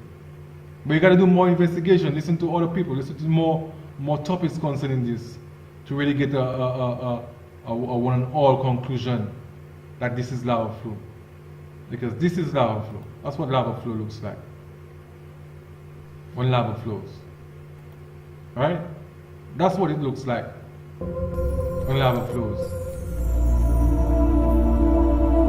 Understand? We don't see lava creating no mountain today. When a volcano explodes, we just see lava flowing everywhere and take this type of patterns that they take.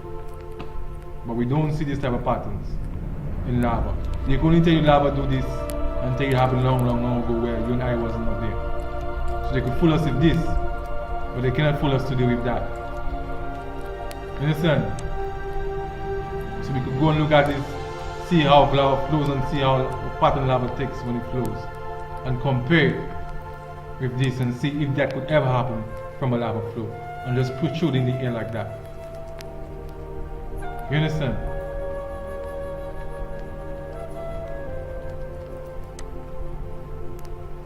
Lava can create that. You understand? Lava will create that. What we see here. You understand? So we have to be careful. So this is the 7th part. We are at the end of this part. And we're going to continue, you know, the creation of mankind. We have no idea when we're going to stop, because this could go on forever and ever. Understand? So within these videos, you will see different aspects on different levels pertaining to that one topic that I'm talking about. Because it's a vast topic. It has to do with slavery and repatriation, everything that we're going through right now, everything that we need to do to get out of here. That's why I mentioned repatriation. Instead of why we are brought down as prisoners of war, trying to turn into slaves and all this type of thing. You know, by a younger creation in the earth. You understand? So by watching these videos, you can get an understanding of what's really taking place and why these things happen, and why we have volcanoes, and why Newton gave depicted as giants, represented by man and woman, and we could also see this in the earth and see representations of man and woman in the earth. Literally see man and woman in the rocks, and see the features of a man and a woman, vagina, where is a breast, where is a head, where is an arm, a leg, whatever. There's remnants in the earth to prove all these aspects of what I'm saying concerning the creation of mankind. So give thanks, and we'll continue part 8 as soon as we can. Jah Rastafari, black again.